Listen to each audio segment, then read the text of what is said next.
International trade between countries requires effective intercultural communication and understanding. This is Group 10, Topic 2, and I am Bella Broadley with Saxon Smart. What is intercultural communication? Intercultural communication can be defined as the exchange of information between individuals who are unlike culturally. Intercultural communication occurs when different cultures develop a trusting relationship with each other. This can happen on a global scale and is essential for international trade. Australia Within Australia, the Minister for Foreign Affairs is responsible for overseeing trade and securing relationships with government ministers across the globe. Having a good relationship with other ministers of trade around the globe can establish trust between the countries, prevent negative issues within trade, and secure further trade relations. Intercultural communication is required in these trades to ensure understanding and that the physical shipments arrive on time, at the right place, etc., and customers' expectations are met. In a meeting regarding international trade with the Australian Foreign Affairs Minister and the Canadian Minister, the ministers highlighted the strong and multifaceted relationship of the two countries based on shared values.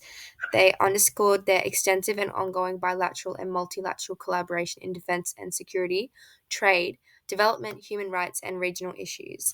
This illuminates how effective intercultural communication and understanding can lead to successful trade.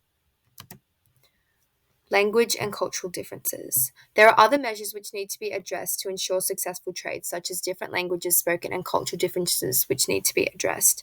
Nonetheless, there is a language factor, but there are also social values, customs, time, space, nonverbal communication, etc., which may affect international trade.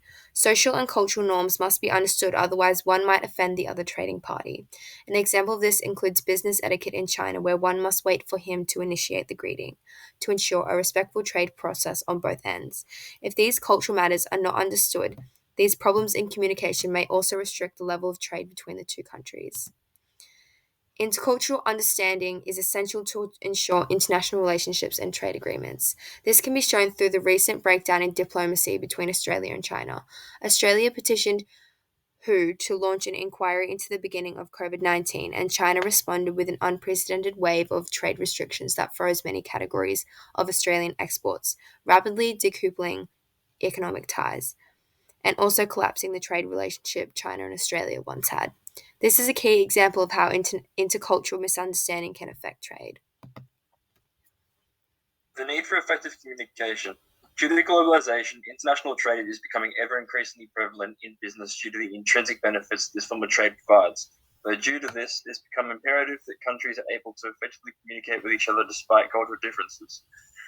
Communication between nations inevitably leads to the intermingling of cultures. Therefore, a business's ability to learn, adapt, and compromise are crucial to success in the international marketplace. Why is international communication important? When businesses deal in the international marketplace, they must be conscious of the different cultural practices of other parties, as disregarding their practices can possibly offend the other participants and make the preceding dealings more difficult as a result. By being considerate of other cultures, intercultural communication can run smoothly and allow for faster and possibly more beneficial agreements. An example of this is the differing business attire in certain cultures, with some having casual attire as their general business way, in contrast to other cultures that value very formal attire. The relevance of differing cultural practices in business. A business practice that is prevalent in Western culture is maintaining eye contact with the other party to demonstrate respect and engagement. This form of nonverbal communication is highly valued, whilst the opposite is true in most Eastern cultures, in which it is considered disrespectful and offensive. This is a point of contention that can potentially cause unintentional conflict during business-related activities, so a business's ability to adapt their behavior when communicating with other cultures is vital to success.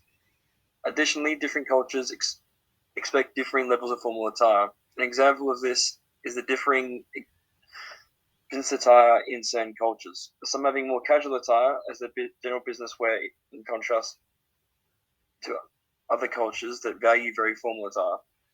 If casual attire is worn to a business meeting with a culture that uses formal attire, it can be misinterpreted as disrespectful, arrogant, and lazy, which can create conflict between the concerned parties, negatively impacting the efficiency of international trade activities.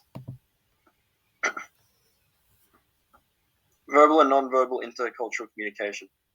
Different nations have unique cultural niches that relate specifically to communication, so it is beneficial that businesses that wish to participate in intercultural communication to have a substantial understanding of the culture's values.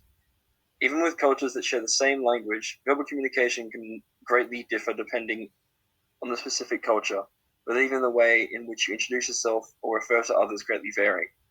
An example of this is the Swedish and Irish culture's preference to be referred to casually by their first name, whilst the United Kingdom prefers to use honorifics such as Sir and Mr. for men and Miss for women when conducting business. If a business fails to use honorifics when trading with each other, but with another more formal culture, it is seen as dismissive and offensive. Honorifics are even more important when addressing Eastern cultures, specifically in Japan, due to the ingrained importance of honorifics in their culture.